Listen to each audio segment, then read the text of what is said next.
Good morning, class. Today I will explain you the remaining portion of this chapter, chapter 7, respiration in plants. In last class I taught you about the respiration process, how respiration process takes place in plants, and what are the sites of respiration and what are the types of respiration.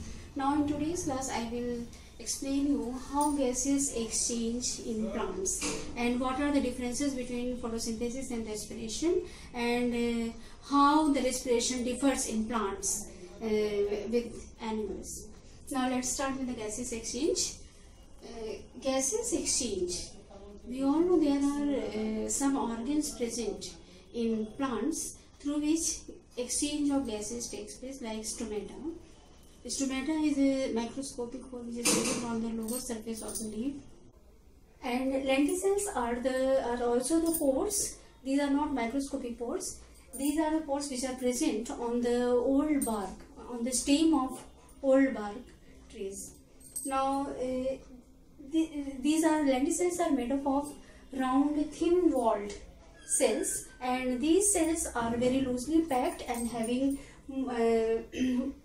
more intercellular spaces in it. And because of the presence of intercellular spaces, diffusion of oxygen and carbon dioxide gases takes place. Means during respiration, plant also exhale carbon dioxide and inhale oxygen. So with the help of these intercellular spaces in lenticels, oxygen diffuses and diffuses out, and carbon dioxide diffuses out, and it diffuses oxygen diffuses inside the plant body.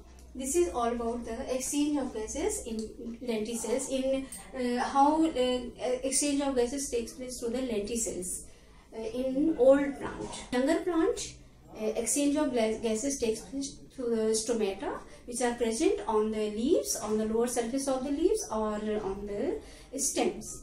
Now these are the pneumatophores. Some of the plants are grows in swamp areas, mangroves. They are called mangroves, and in such condition there is no space for the air to reach to the root of that plant. So in such type of plant, this type of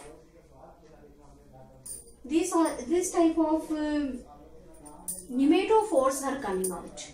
These are called pneumatophores, and these are also called breathing roots, and they are having pores at some intervals, and through which the mangroves are able to exchange gases, and this is called the pneumatophores. These are the root which are growing outside in the swamp growing plant or in mangroves. This is all about the how gases exchange takes place in plants growing on dry region or growing in swamp region or mangroves.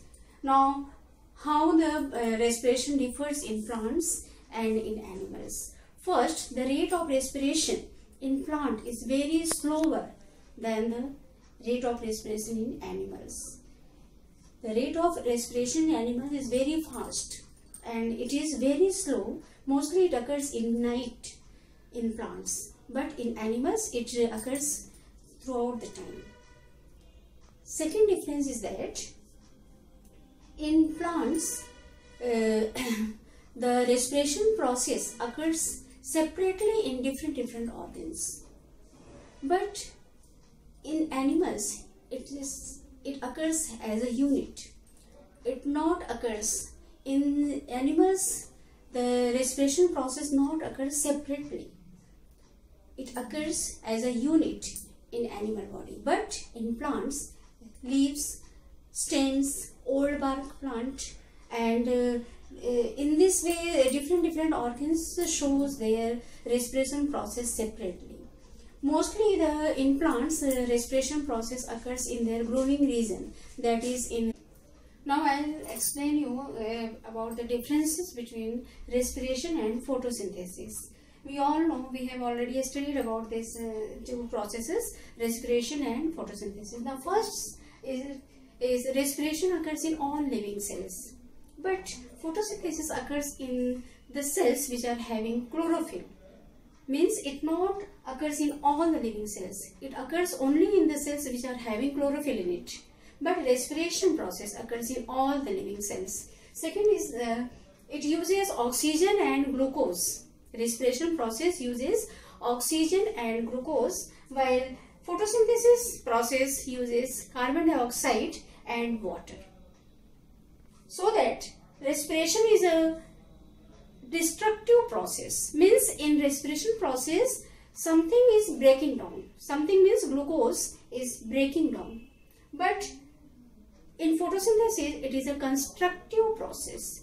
In this process glucose is synthesized, so that it is called constructive process, and respiration called destructive process.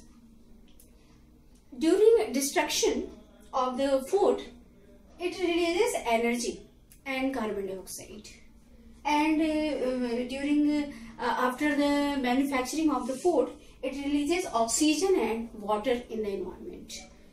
Next is in respiration process, chemical energy converts into the heat energy. What is chemical? Chemical is a glucose, and when glucose breaks in the presence of oxygen, it releases energy, and that energy is in the form of heat. So that in such way chemical energy in the respiration process, chemical energy converts into heat energy. But in photosynthesis, light energy, we all know that in the presence of light plants are able to make food. So in photosynthesis process, light energy converts into chemical energy. What is chemical? Glucose, because in this glucose synthesized, so that glucose is a chemical.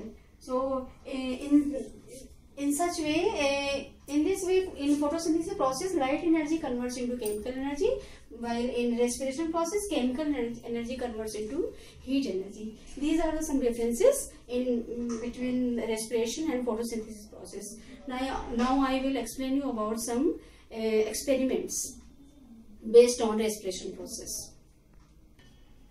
These are the two experiments in which we will study about the respiration process. Both types of respiration are mentioned here, anaerobic and aerobic respiration. And in this experiment we will study in both the respiration carbon dioxide gas releases. Now this is the setup in which this is a test tube. Inverted test tube is kept here, and some germinating seeds are also introduced in the test tube, and completely it is filled with the mercury. After 24 hours, what we'll see?